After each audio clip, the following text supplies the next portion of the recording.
बड़े भाग मानुष तन पावा। मतलब बहुत भाग्य से हमें क्या है, मनुष्य का शरीर मिला है। तो बड़े भाग मानुष तन पावा, सुर दुर्लभ सब ग्रंथन गावा। यानी कि सुर यानी देवताओं के लिए भी ये दुर्लभ है।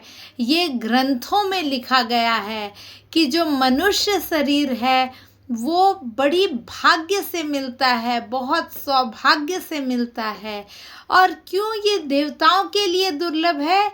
क्योंकि मनुष्य शरीर से हम जो पा सकते हैं वो देवता भी नहीं पा सकते हैं, वो कोई और नहीं पा सकता है। तो वो क्या है? सुर दुर्लभ सब ग्रंथन गावा। सभी ग्रंथों में भी गाया गया है कि ये सुर के लिए भी, देवताओं के लिए भी दुर्लभ है। और साधन धाम मोक्ष कर द्वारा, यानी कि मनुष्य शरीर में हम क्या कर सकते हैं?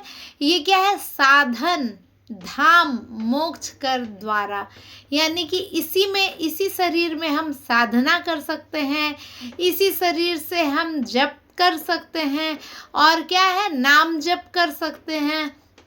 जो भी तप तपस्या है वो क्या हम मनुष्य शरीर से ही कर सकते हैं। और ये मोक्ष का द्वार है, यही सारे मोक्ष के द्वार हैं। तो अगर हम चाहते हैं कि हमें मोक्ष की प्राप्ति हो, हमें ईश्वर की प्राप्ति हो, तो हमें क्या करना पड़ेगा? हमें अपने मनुष्य शरीर का जो है उपयोग, सदुपयोग करना पड़ेगा।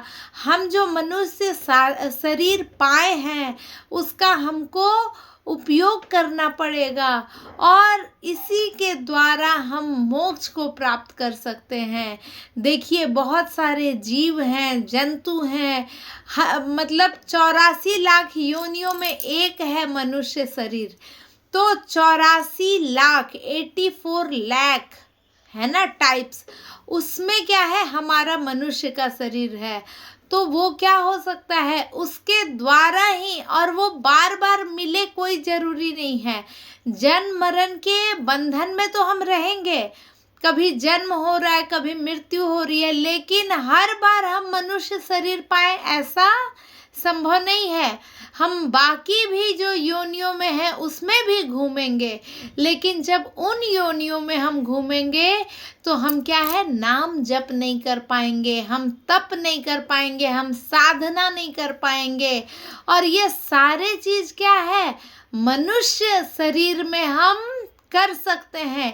एकमात्र मनुष्य शरीर ही है जिसमें हम ये सारी चीजें कर सकते हैं।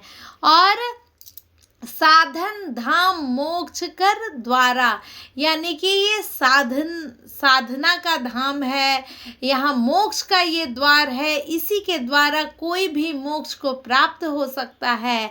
और पाए न जेहि परलोक सवारा, यानी कि जो इसको नहीं देखता है, इसका सदुपयोग नहीं कर सकता है, तो वो अपना परलोक नहीं सुधार सकता है। देखिए बोला गया है कि हमें अपने कर्मों का फल इसी जन्म में मिल जाता है, और हम जो कर्म करते हैं वही हमारे साथ भी जाता है।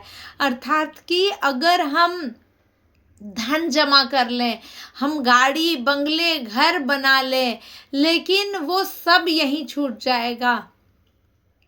जो रिश्ते हैं, जो नाते हैं, वो सब यहीं छूट जाएंगे।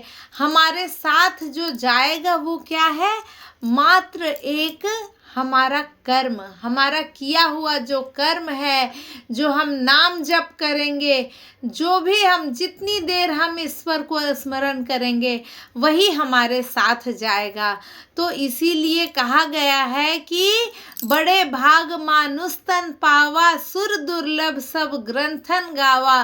देवताओं को भी ये दुर्लभ है, उनको भी नहीं मिलता है जो मनुष्य शरीर में मिलता है। साधन धाम मोक्ष कर द्वारा, इसी मनुष्य शरीर में हम साधन कर सकते हैं। हम प्रकार प्रकार के जितनी तप साधनाएं, पूजा पाठ, जप तप सब कर सकते हैं। और पाए न जेहि परलोक सवारा।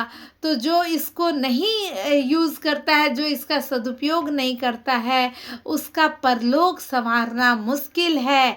यानी कि जो इस अमूल्य अवसर का सदुपयोग नहीं करता है, इस मनुष्य शरीर का सदुपयोग नहीं करता है, उसके लिए वह अपने परलोक का कल्याण नहीं कर पाता है, वो अपने कर्म को नहीं सुधार पाता है और वो अपने प्रारब्ध को नहीं अच्छा करता है।